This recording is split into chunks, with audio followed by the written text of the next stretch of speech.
Hello and welcome to the show. Round 11.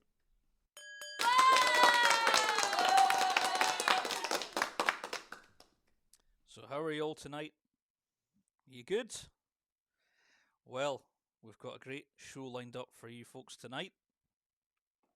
And already we have our fans, our raconteurs, are already watching. Good to see you. So, we welcome our first raconteur tonight, Sean Robertson.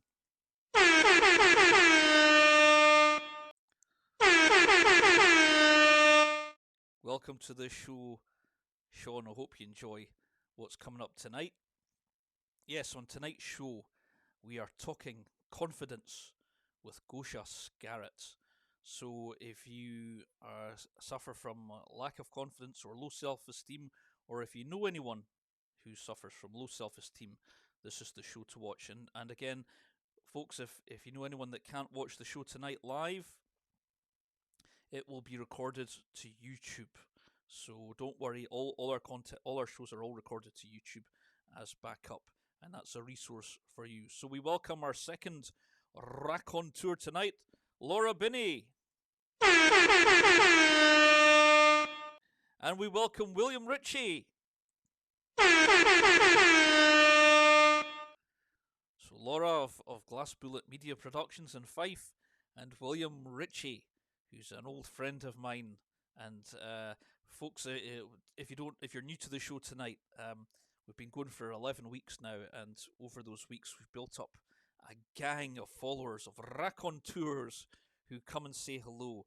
And so if you're new to the show, just come and say hello. Use the message box. The reason why we do this show live is because it's interactive. You can talk to each other, or you can talk to me. You can ask questions. If you want to ask questions about mental health or wellness or mindfulness, that's what this box is for. And if I can't answer your questions straight away, I'll see if I can research some answers for you for the following show. So yes, tonight we've got Gosia Scarrott coming up, and we'll be talking about confidence with Gosia. Also, we'll be doing a bit of concentration meditation tonight. So we're not going to be doing any gentle movement. We're going to be using the singing bowls tonight. So we're going to practice our meditation, because we've not done any meditation for a few weeks, and meditation is good for your well-being. We welcome Anita. Welcome, Anita. Welcome to the show, Anita. I hope you enjoy the show tonight. Now, I know, Anita, you like the exercises, but we'll do some gentle movement next week. We're going to do some meditation tonight, because we've not done any for a few weeks, and it's important for us to practice some meditation together sometimes, as well as mindfulness techniques. So we're doing our concentration meditation tonight with the singing bowls, and we'll have our special guest coming up for you later on. But before we do that, I'm just going to do our announcements that I do. And just for you folks to know that I've mentioned already that the show is all recorded onto YouTube, the same channel name, Vincent Anthony Media. So if anyone misses the live version, they can always watch the recorded version as many times as they want on YouTube. I'm also affiliated with two companies, Ecamm Live. So if you go onto my website, I'll just bring up my little logo here, just down there. All these tabs are all on the home page, so you don't need to search through menus. But if you are looking at the show and you think, yeah, I'd like to try some live streaming, if you're a Mac user, go into my website and click on the Ecamm tab, and that's you on your way to becoming your own broadcaster. Also, I'm affiliated with DJI, so if you've seen any of my aerial cinematography on previous projects, and you think, yeah, I'd like to be able to do aerial photographs, aerial cinematography, I'd like to become a pilot. Again, go into that website and click on the DJI link, and that will take you to my personal recommended quadcopter that I use for travel, adventure, aerial cinematography. And also, if you're a benefactor and you'd like to sponsor our show, again, you can go into that tab there, Vincent Athen Media, and you can donate to our show, and any donations will be greatly appreciated because we can use that money to maybe invest in a USB mic or something to get a better sound system. So you can donate to the show that way. Or perhaps you're a corporate company and you might want to advertise your company on the show and have your logo up on the screen somewhere. We can talk about that as well. So our advertisements for that's our announcements for this evening. So last week, not last week, the week before, we had James Withy. If you were watching, you remember we had James Withy, and James Withy is an expert on helping people deal with depression.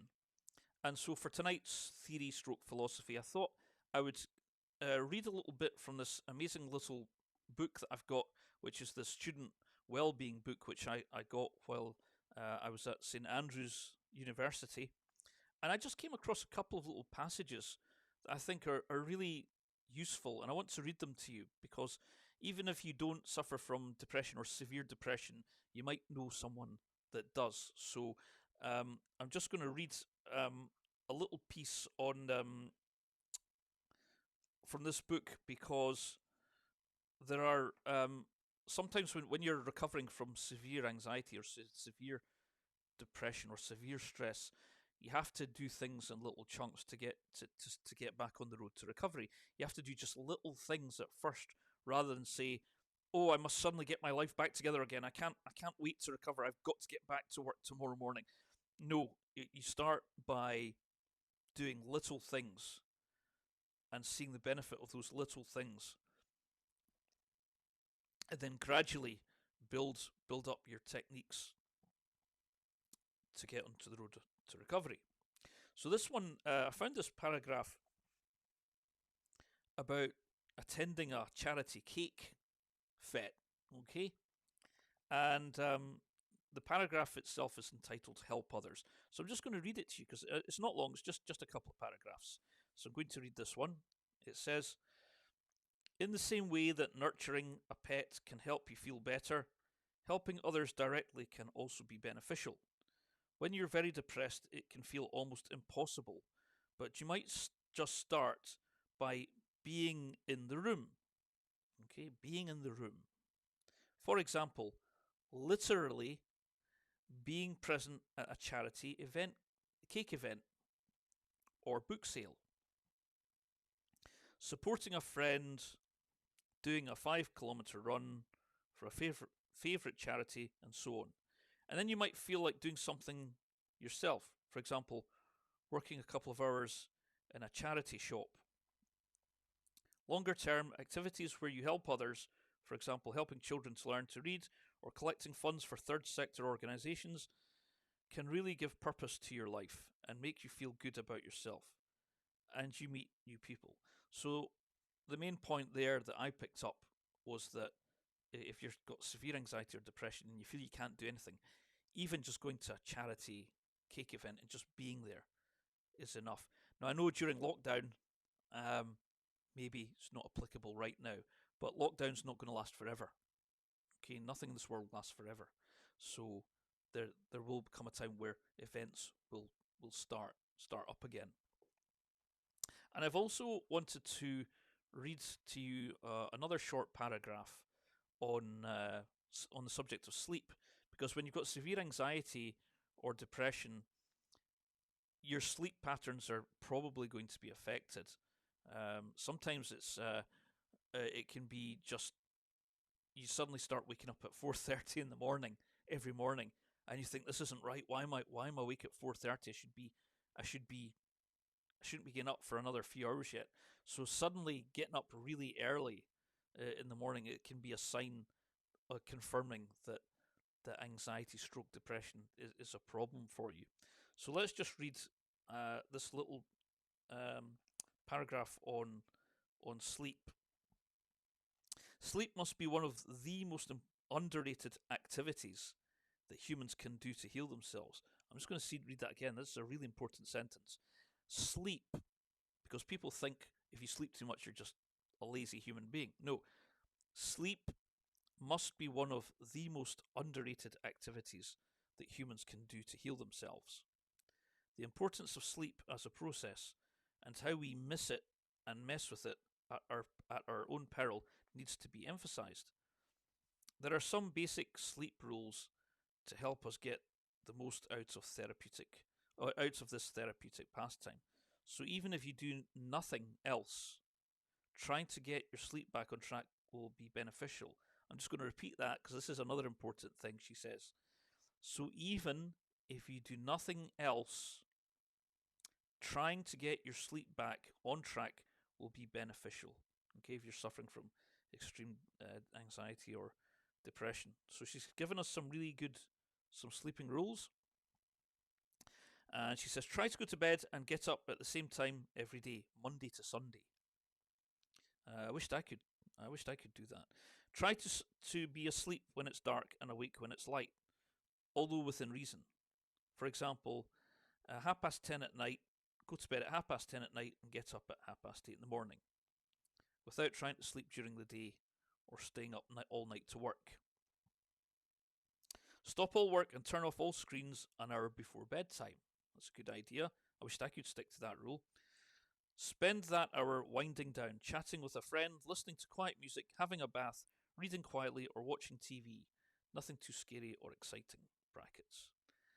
And last point of all, which I think is very important, exercise in the daytime before 6 o'clock in the evening, and don't have caffeine or alcohol late in the evening, or eat any ready meals. So there's some just a couple of little things that I thought were really useful. Bearing in mind our last speaker was talking about depression and how to deal with severe depression, stroke anxiety. So that I hope you found those two little things, paragraphs, quite useful. One is apart from being in lockdown, attend a charity event, a cake event, or a library book sale. It doesn't mean having to be behind the counter. It just means turning up, buying a book, and having a coffee there. That's one thing you can do. And then don't underrate sleep. If you get lots of sleep when you're ill, it's not. Don't feel guilty about it. It's your body healing itself. I mean, I'm a cat owner, and I watch my cat, and cats love to sleep all the time, and they don't feel guilty about it. Okay, it's only the human ego that says I should be doing something more important. Okay, so you can ignore that ego. Okie dokie. So that was our little bit of theory uh, and philosophy for tonight. Now we're going to do some meditation, okay, because we've not done any meditation for a few weeks. And we're going to do concentration meditation, as always, because concentration meditation is the best way to break up rumination. If you're someone who sits at home, especially during lockdown, sitting at home thinking negative thoughts and going round and round in circles, making you ill, causing you to go in that downward spiral of mental illness, which leads to physical illness, which leads to more mental illness. If you want to break that cycle, concentration meditation is one of the best techniques. So we're going to work with sound. We're going to work with the Tibetan singing bowls and Chinese dragon bells, because the vibration that they give off is very healing. Okay, sound is very healing. Music is healing. And there are 3 R's associated with meditation: to relax the body, to reset the mind so that we can refocus on doing what we should have been doing in the first place, rather than wasting time and energy ruminating about negative things 75% of the time, probably never going to come true anyway. So it's very simple, and for those who are new to the show, all I'm going to ask you to do is just relax, eyes open or eyes closed, and listen to the sound of these instruments.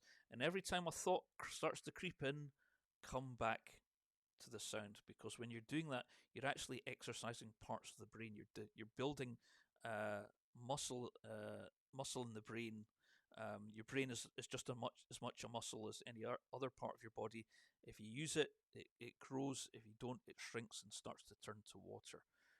So we want to create more grey matter in our brains all the time by reading, doing classes, or even practicing meditation.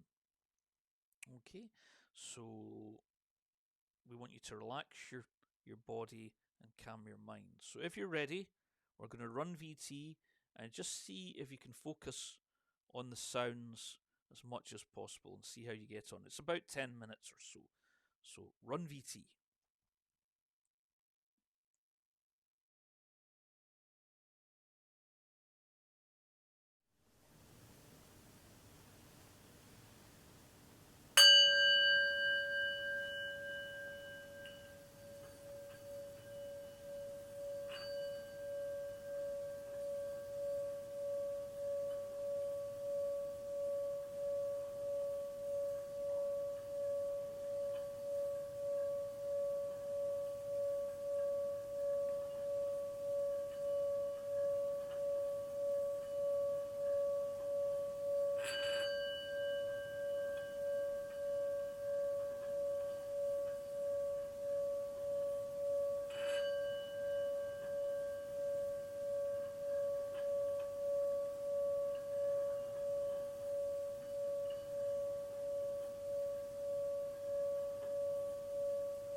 So there you are. How did you get on?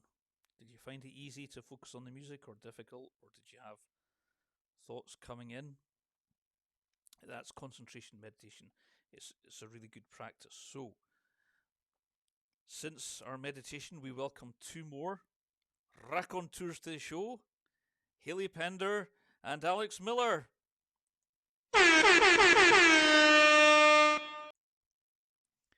Welcome to the show, guys. I hope you enjoy what's coming up. Stay tuned. Okay? Stay tuned. Yes, it's time to bring you our special guest tonight, Gosia Scarrott. And this interview is quite long. It's about 40 minutes, but it's jam-packed, full of really good information, focusing on confidence and anxiety tips as well. So if you're ready, sit back and relax, and let's hear what Gosia had to say. So run VT.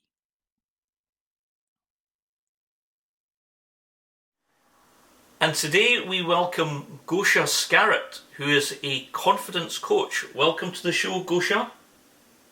Welcome. Thank you very much for being here. Thank you.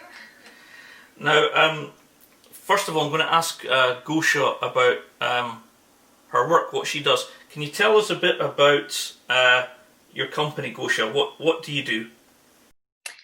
I'm a confidence coach, and I help ambitious women become confident speakers at work, on those business meetings, when you have to speak up in front of groups of people, when you have to face the criticism or feedback, just to have that confidence to take it well. And so that you actually create more impact, more recognition, and better career opportunities for yourself. My vehicle for helping you is coaching. It is mindset coaching, self-worth, personal leadership. And the way I actually deliver that transformation for you is from my signature programs. One is called Confident Speakers. It is specifically for people who want to boss those business meetings, present with confidence, be that magnet, have that powerful message and deliver it in a way that people remember. Also program Movers and Shakers. This is about professionals. This is for professionals who want to be more visible at work and handle specific criticism well. Drop people pleasing. They want to set clear boundaries and earn the way to promotion and better career prospects at work. And also a program called Fresh Start. This is for those professionals who actually right now feel very unfulfilled in this professional career, and they are thinking of doing something different.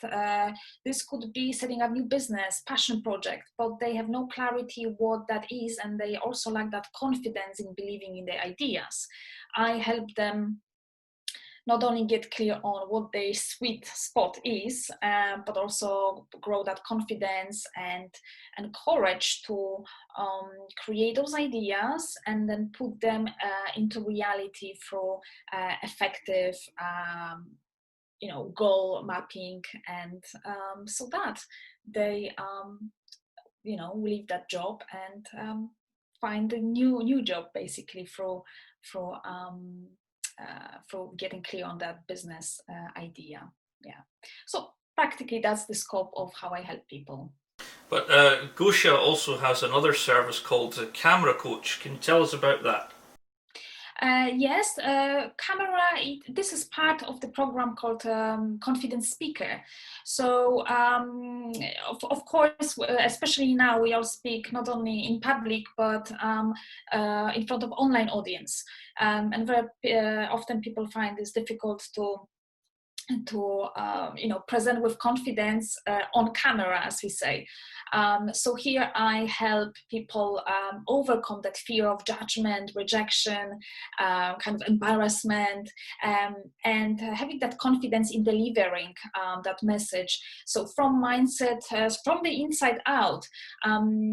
So also not only message and confidence in what you are saying, how are you saying it, and how you can engage with people, but also confidence in how you present yourself on the outside, because I think probably the worst thing is that you may have that passionate message in you, and just your mindset or how you think you come across visually, so your personal image may kind of hold you back from putting that message that you have for people. So I really want to help you close those gaps, make sure that you feel confident, not only in yourself, but confident in your image, so that you can fully express yourself in front of people, and people can just feel that energy and be attracted to you. So that is that camera confidence, and being confident speaker on camera. So, Gosia, what were you doing before you became a life coach? A confidence coach, sorry, confidence coach. Yeah, that's okay. Well, I definitely, I was a professional. I was working for my career, and up to a certain level, I was happy. But at one point, I left and I started my image consultancy business. So I was an image consultant helping women dress better, express themselves through style, create that powerful image, but image that is aligned with who they are. Not just looking the part, more than that, just feeling that this is me, here I am today, I am expressing myself and owning that confidence. So it's been always about confidence, and then I shifted from that toward visibility coaching, confidence coaching, where I really help people to believe in themselves more, to overcome those beliefs that hold them back, to build that courage and confidence to definitely create next level changes in their lives. And whether that's better career opportunities, whether that's new business, and just definitely the common thing here is that I really want them to help people to own that worth. Really, self-worth is at heart of what I do, and whether that's confidence on camera, in public, at work, or in business, really it is all about the self-confidence and how you project that. So so that's where I am right now, helping people master their inner game. So, I spoke with Gosia earlier, and before she became a confidence coach, she also experienced social anxiety as well, didn't you? Yes, definitely. So just to elaborate on that, definitely in my professional career, that's where it actually started. Well, it started definitely before, but I actually started to make some changes about this in my professional career. I had anxieties, which manifested really as this really heavy feeling in my chest. It was very kind of disturbing feeling because it was very prominent. I could definitely feel it, and it normally was happening when I had to speak in front of people. Sometimes it was speaking just one-on-one with senior managers or leaders. I just didn't feel that kind of confidence in me, and that whole like worry and fear was just creating that anxious feelings in me. That also was in situations when I had to present in front of a big group of people. And I definitely remember that situation from work when I had to come on the other side of the office to speak to sales team, the group of people. And I remember whenever I had to do it and present to them, sort of like ideas, or even just speak on a daily basis, but knowing that all of them are kind of looking at me. I really struggle with this because in my mind, it was the kind of dialogue that was running was what do they think about me? They probably think I am just talking not proper things, or just questioning a lot how people look at me. But that kind of internal kind of dialogue was really effectively what created as a result that feeling in me, and I obviously wanted to overcome it. So yeah, it was what that this stopped me from really is to be that better version of me. I was a manager at that point, and I didn't feel that that's how I should be, because how I wanted to be. I wanted to express myself freely in front of people, ooze that confidence on the outside, just being confident person, not only because I know my stuff and knowledge at work, because what took me to be manager was that I knew my kind of remit well, my knowledge, but I didn't feel that I have any confidence in myself. So on the outside, it seemed to be like I had. I could smile, I could dress well and stuff like this, but on the inside, I really felt very disconnected. And I think that lack of kind of inner approval, inner appreciation caused that whenever I had to confront other people, instead of feeling confident in front of them, I question more, and that caused that anxiety with whenever you have to see in all the different social situations, right? So and that's been dragging, and it hit that one moment at a certain point that I really wanted to just not only change that, improve that, but actually better myself. I wanted to become someone that I know is there here inside me, but I didn't know how to bring her. And this is where I reach out for help. I went to also at the time confidence coach who was an NLP coach, and it was absolutely transformational for me. Within just a few sessions, I overcame that anxiety.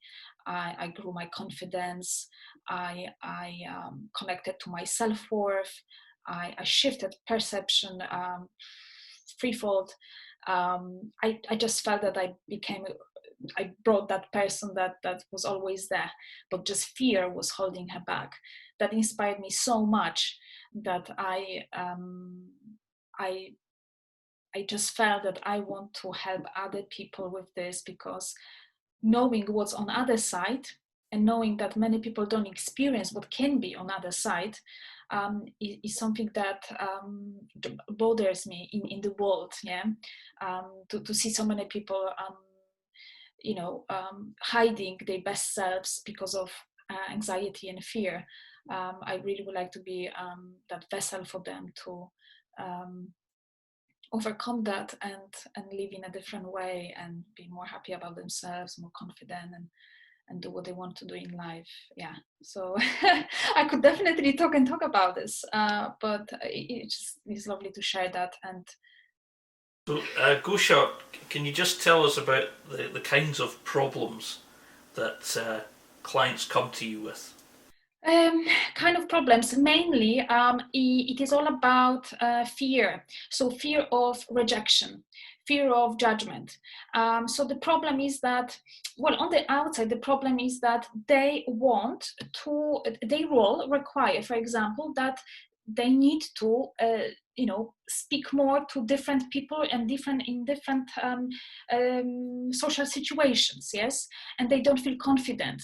And that they may feel that it deprives them from certain work opportunities, because we live in the world where people definitely judge us based on this kind of qualities that we have just a few seconds to get first impression of. So how confident you come across, also on the outside your image. So if, for example, your leader at work may like you, but you don't put yourself forward, you don't raise your hand on business meeting, then you don't come across the way that make that leader think that you are the one for promotion, or giving you more exciting projects. So you need to first kind of have that confidence in putting across your ideas, in raising a hand. Yes. So that is the first thing that people come up. I want to be more visible at work. I want to be able to present in a better way, rather than just shying away from those speaking opportunities at work, or leading workshops and stuff like that. So that is the first thing. So that confidence. Another thing is people who have some ideas, and actually, sorry. So going back to that one, the anxiety, because that is the context that we want to kind of bring here, is just a part of what hold them back. But anxiety caused by that fear of rejection, judgment. Another thing is people. The problem they have is that they are people pleasers. So they worry, they're fearful of saying confident no at work. They take on so many tasks on themselves, and they don't they just don't question it. They when they are criticized, they then can't sleep all night, feeling anxious about about what kind of feedback they received, and again how they are judged. So this kind of fear of what people think, and that is something that they feel that they lose out on authenticity and confidence at work. So they want to set clear boundaries. They want to be able to take criticism well. They want to be able to be more assertive. So that is also the problem. And third definitely is I want to be confident speaker on camera, so that camera shyness.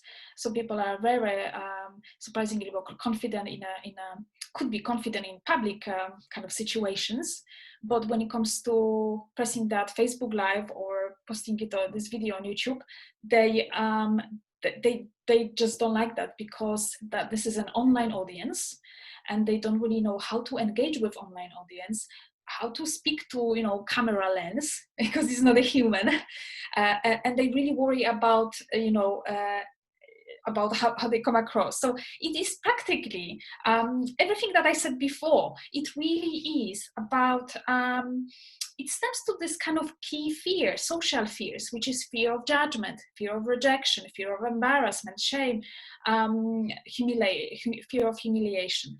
This is the key thing that I solved for them, because when they solve that, then any sort of situations like this, whether that's camera, again, public speaking, or any sort of work confrontations, it became like easily managed. And it's just like with that confidence you can one day decide that what, I can just set up my own YouTube channel and do my own videos, because I believe I can, and I know how, and I'm confident in front of camera. Yeah. So that's in a nutshell. I guess that's a key thing, that fear. Yeah. So Gosia, can you give us 3 handy confidence tips? Yes, there are so many, but absolutely handy. I think what is the the most important, like first thing, if we understand that it is thoughts that create fear, and then that fear expresses itself in the body as anxiety, yeah, then it is good to think that, okay, how can I bring attention more to, what is going on in my mind as a dialogue. Well, with anxiety, very often it is that we first like feel this fear, like I had this feeling in a chest that I didn't know where is it from, and things like this. But it is just doing like almost like reverse engineer and thinking, what is it that I'm thinking in my mind that that creates such intense response about it? What is it that you fear about, really? What really can help you with distinguishing between you know who you are and then your thoughts that create that response is the very nice app, mobile app called Think Up. So Think Up. So what it helps you, um, just create little kind of practice the kind of more empowering affirmations, but affirmations that you record with your own voice, and something that can help you almost like install a new way of thinking. But before you actually do it, very good idea would be just to allow yourself experiment with meditation. Meditation may work for some, may not for others, but as long as you are open to experiment with this, meditation, like one app that I started with is called Mindfulness Plus, enabled me to, without the judgment, just literally close my eyes and just see what pops, what thoughts are there. Yes, so it can be many different thoughts because it is meant to be different. So whether all problems or some fears or all sorts of things, and just by you not judging but literally observing those thoughts, you will be able to see how those thoughts fluctuate and how they are not really attached to you. And knowing that what you think is not necessarily you, or your behavior is not necessarily you, give you that sense that you actually can change thought and can influence that, and then because you change the thoughts, you change the way your body responds to those thoughts. So for example, instead of thinking or they will be judging me, they think that I am not credible expert when I'm speaking on camera, instead of thinking that, you may think of I express the best message I can. I'm thinking of that one person in the audience that need to hear me today. I know that I am changing a lot with that one message. I don't have to have 100 viewers. If there's just one person that even watched that video on replay, I will be happy and fulfilled that message that I put across may give that person some reflection that can be helpful in their life. So things like this, if you change the internal dialogue, then you can imagine that you will come across differently. So that anxiety will turn into more certainty. Yes. And that's what I'm talking about. And what can help you with this is first meditation, to first see that you are not your thoughts and you can influence what you think. And another app called Think Up can help you record those empowering thoughts that you want to think with your own voice, because nothing works better on subconscious than actually listening to your own voice. You communicate better with your subconscious mind, which is the powerful higher you, basically. So that is the first thing. Build that self-awareness, confront those thoughts, and then shift them. Yes. Another thing is there's so many, but I would say build Actually, second thing is something that you can do today after watching this video. Little technique. I actually recorded a separate video just talking through steps. Second tip is addressing that anxious feeling that pops in you on the spot, because very often our feelings pop, well, we just feel them without thinking, oh, what caused them. And sometimes better approach is to, without analyzing what caused the feeling, to actually address that feeling as it comes.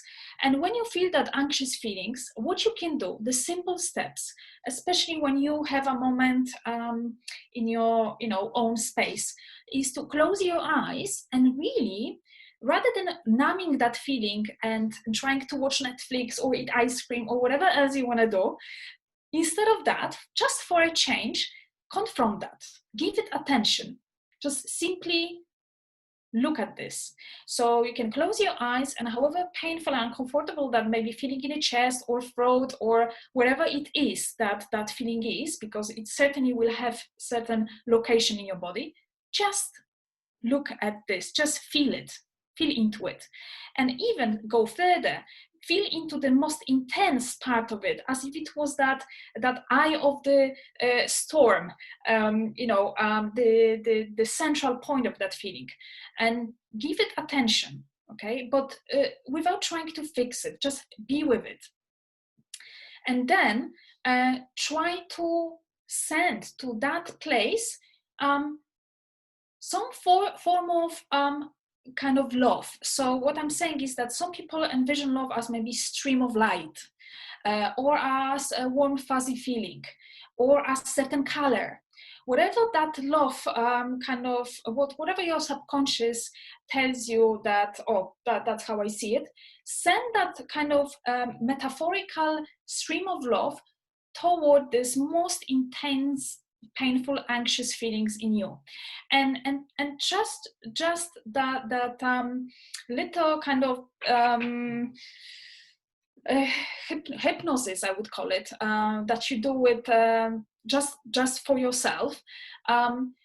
What that will enable you is that you not only enable yourself to see that feeling, but you send something very powerfully positive towards it. And if you do it few times, I can guarantee you that you start to shift that feeling that was very uncomfortable, and it start to feel a bit lighter. Yes, I say I did video about this, but I also help people go through that process, because we all code the anxious feelings in a different way.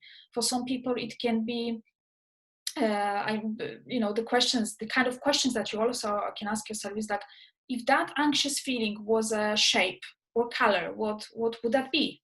For example, my body coded anxiety as this kind of black, furry, heavy, kind of pulsating shape inside me, and then just through that little hypnosis, I managed to not only change internally the color of that, but it became lighter, and at one point it just kind of disappeared in my mind.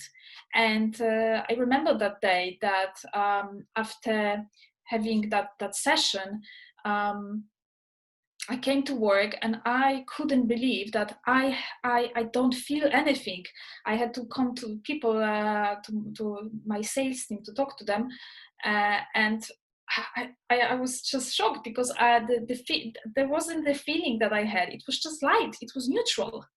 It was just amazing experience, because I saw how NLP, because that's NLP, was really powerful in transforming it. So that's that second thing. Just look into it. Stay with that feeling. Don't run away. Give it attention. Give it attention. Best. I always like to refer that when you look at children, they have not yet been programmed and conditioned like us adults, to hide our fears, to hide our feelings. When you look at them, when kids start to cry because they heard you can give them something like sweet, but sometimes they still cry. They stay in a feeling. They have not learned to control it. And you also notice that they cry it out and then it's gone. And this is best demonstration of what I'm talking about. Is instead of finding ways of not confronting it or numbing it, find that courage to stay with it and trust the process. That just because you gave it attention and let it breathe and live in you, and then send positive energy to this, it will be it will become it will decrease, um, right. So that is more on this kind of addressing feeling as they pop. And third thing, third kind of tip is building some sort of habits on a daily basis towards some healthy, positive mind. And it is not really sometimes about like huge transformation, because we live our life every day, and you become your habits really effectively. So habits build your identity, and it is about who you become and who you want to become. And if you repeat habits every day, I mean habits like small things, then it becomes you. So creating those, I call it atomic habits, and there's a great book called Atomic Habits by James Clear, I recommend. It's about giving yourself permission. It's about giving yourself some sort of small things that you can, small incremental, repetitive routines. So it can be many things, but I can definitely recommend one thing. You can do a morning journaling. Let's say, for example, 5-10 minutes. Okay, that enables you to put all your thoughts in front of you, like take them out of your mind on the paper, for example, and see it in front of you. And that very often can help you just express that inner tension, that inner feeling of anxiety, because when you release it through casting it on the paper or on the app through words, then you will see that this will help you also release that inner pressure, that and also observe your thoughts, and see what is that you write. And here I really would like to recommend you a really nice app for that called Morning Pages. I am using it, not every day, don't always find time, but whenever naturally I feel it. Now, ideally, obviously, you want to do it daily basis for like 30 days to build that habit. But be also realistic. Sometimes it is just giving yourself that permission to skip one day or two, but as long as you get back on track. So that is really great. It is an app where you can write as many words as you want. What is good in this application, that it kind of spots what sort of general energy you have, or what sort of words do you use, and then can give you feedback over time.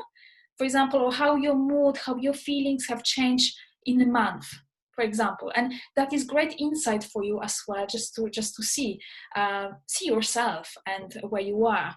Just again building on that awareness. Another good thing would be giving yourself. Very often anxiety is caused, there are many reasons, but very often it can be caused by putting on yourself very high expectations, and then not feeling that sense of progress as well.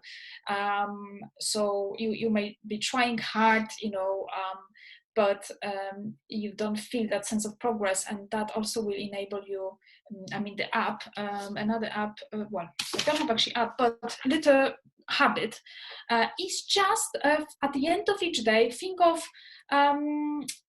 good things that you have kind of achieved, and it can be small things. That's the whole point. It must be small, so that you build that inner appreciation for yourself.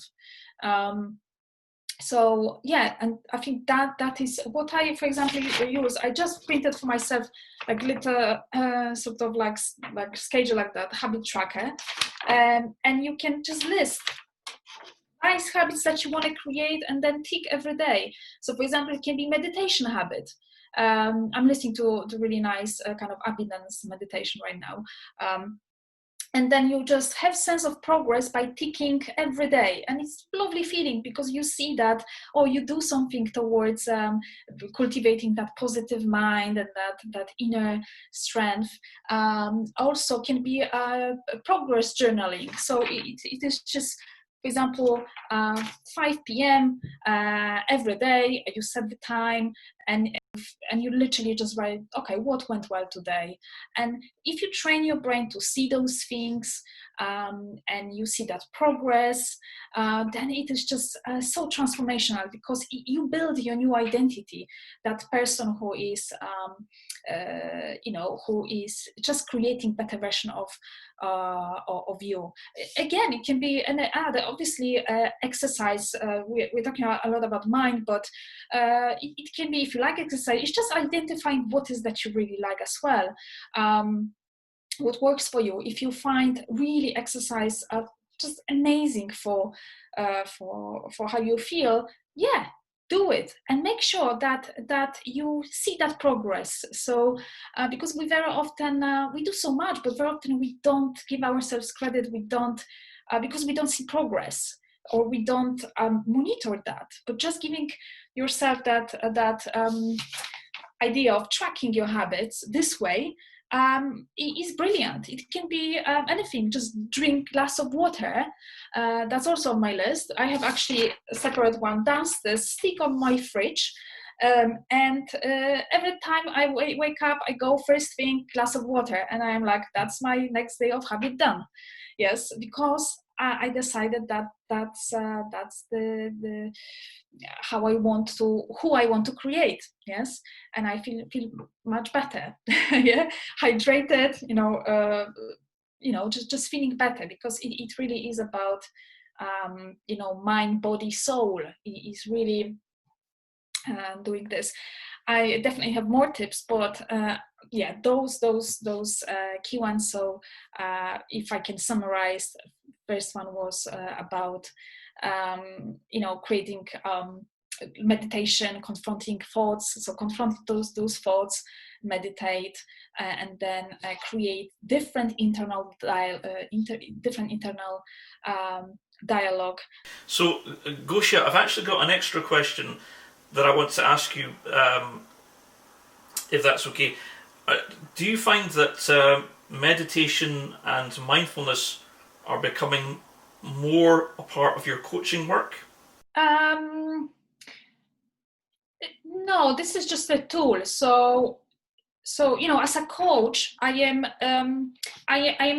part of, on some sessions I provide this kind of hypnosis, but this is your question now to me, or this is recording? Okay, I think we need to okay, so it is a part of my coaching process. It is very tailored to individual based on where they are, but definitely because it's so powerful. But I am not, so I am guiding through the process of, for example, turning this anxiety, changing how you code that anxiety on the inside. So instead of coding it as something that, you just feel so intense, we work through sessions to enable you to reduce it from level, let's say, 8 intensity of how you feel that anxiety to level, for example, 2 or level 1 or none. You know what I mean? So through those through meditation, but that this is not really meditation. This is this process, NLP process that I'm using, the hypnosis kind of bit. That's how I call it, where I help you just overcome that feeling. Meditation, that is practice. So I give you tools that I hold you accountable for, because that's where we very often fall in it, that we like the idea, we try meditation for 1 week, and then and then we don't continue. But if you have a coach who actually check on you and says, oh, have you done meditation, what's your reflection, or things like that, then we are more willing to continue, because we have that accountability. So I give them this meditation as or mindfulness as a practice, because that is for them to practice every day or every other day, over long time, so that you create that habit. The habit is becoming you, is ingrained in your identity. And yes, so definitely, but it is a way on working with your mind. So if that answers your question. So Gosia, we're still in lockdown, but apart from lockdown, have you got any plans for the future, things you'd like to do in future? Yes, I think many things, but I love public speaking, although it's super scary. I like videos. Out of all marketing things I do, I absolutely love videos. No wonder I want to help people with this. But I would like to speak on TED conference. If you don't know what's that, then that's absolutely amazing conference, speaking conference. Is a lovely website for this, full of great inspirational messages. Absolute dream of mine, and that is definitely something that I would like to do in the next years, 5 years, hopefully. Next thing, I definitely would like to write a book. There is something interesting in challenging your creativity and discovering that. That's what I like about the process. And I over the years I've to work with clients, my own personal development experience, I feel that I just would like to just express myself even further, and really just write a book, right, and then also run some sort of very interesting experiences for my clients. I love one-on-one work and group work, and I definitely would like to create some sort of like retreat, whether that's just me or for obviously group of people that come to certain location, and we have just this amazing, like, let's say 2 days or 3 days experience, and also collaborating with other people in delivering something like that, other experts, to create even to maximize this kind of experience and results for people. And there's amazing power in finding like-minded people who are having the same vision, mission with you. So I definitely see that as something that I would like to create. Yeah, so that conference, book, retreats, new collaborations. Yes. So you want to get in touch with Gosia? Gosia, how do people get in touch with you? Yes, please contact me, visit me on my website, my online home. That's www.gosiascarrott.com. That's my website, that's where I am. You can find some useful videos there about, for example, 3 steps to overcome anxiety, how to manage stress at work, how to build confidence in you, how to become confident on camera, all those things. Definitely you can find there. And also I am practically everywhere on social media, definitely LinkedIn. You can definitely see more actual written articles there, and also my videos. I am on YouTube, I am on Facebook. Uh, if you literally type in Google Gosia Scarrott Facebook, you will find me there right away, and also on YouTube. Yeah, so yeah, definitely those platforms. Gosia Scarrott, thank you very much. Thank you. Thank you. That's been a pleasure. I appreciate this. And yeah, thank you for having me. So there we had Gosia. Wow, what an interview. Um, that was, there's a lot in there. So, um, for confidence and assertiveness, Gosia Scarrett, get in touch with her and see if she can help you with that. And th- there was such a lot in that that I would suggest that once the show's recorded to YouTube, go back over and watch what she says several times to pick up all the handy tips she's given us. She's given us a lot of information in there. So just to really, I just want to recap on just one or two things she said there, which I think are quite significant. And certainly from a mindfulness point of view, um, you're not your thoughts and you're not your emotions. You're the observer of your thoughts and your emotions. And although we might not have the power to control the outside world, and the outside world can be a really scary place, we do have the power to change our thoughts, you know. And as we change our thoughts, it can actually help us deal with anxiety, stress, depression. And I know that's easier said than done, but that's actually how it does work. And it's when you start to recover, you start to see how truthful that is. And another thing she said is, stop worrying about what the neighbours think. If you're doing some kind of creative project, whether it's your own YouTube channel or even your own live stream show or your Zoom meetings or your online meetings, forget worrying, ignore those thoughts that think, well, what will the neighbours think or what will people think of me? Just do it. Just do it and don't cut out any negative thoughts about what others might think of you.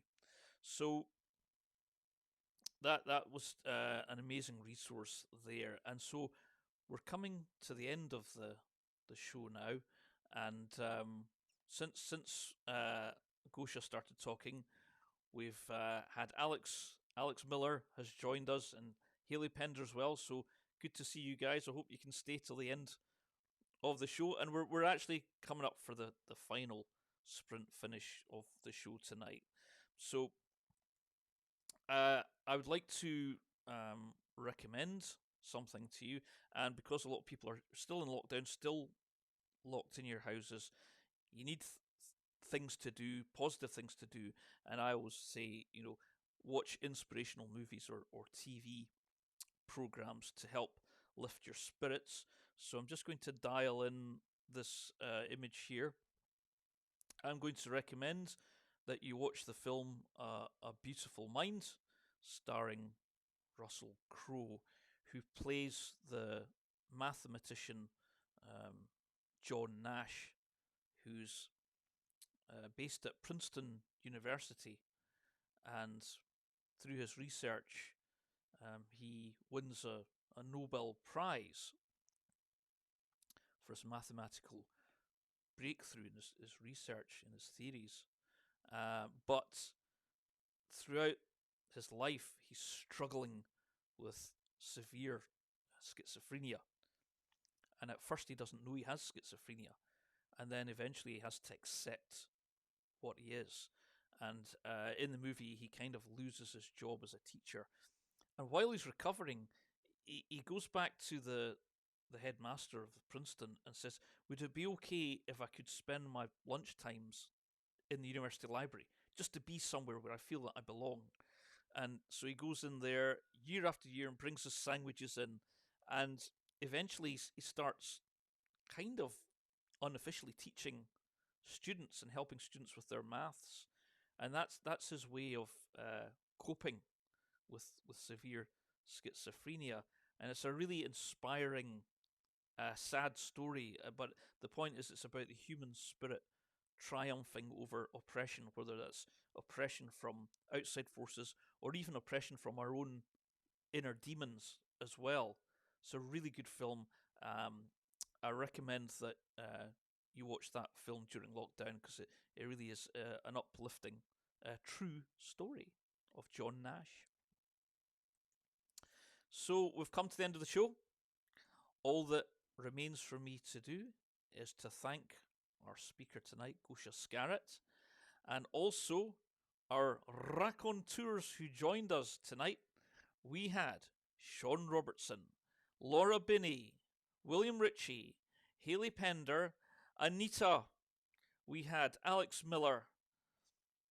These were our raconteurs tonight. So thanks, guys, for supporting the show and spending your time with us. And also thank you, our viewers, also for spending your time with us tonight. I hope you've enjoyed the meditation practice tonight, and our speaker, Gosia, who gave us so much information there that I would recommend that once I've copied this to YouTube tonight, might take me an hour or so, go back over Gosia's interview and pick up all the handy tips. And she mentioned lots of apps there that can help as well. So go back through that a few times and try and pick up as much detail as you can. Next week, our special guest will be Susan Grandfield, who's a mindfulness guru. So watch out for Susan on next week's show. Thank you for joining us. Namaste. End of round 11. So I hope you all have a good week and a good weekend, and we'll see you next time. Bye for now. Run credits.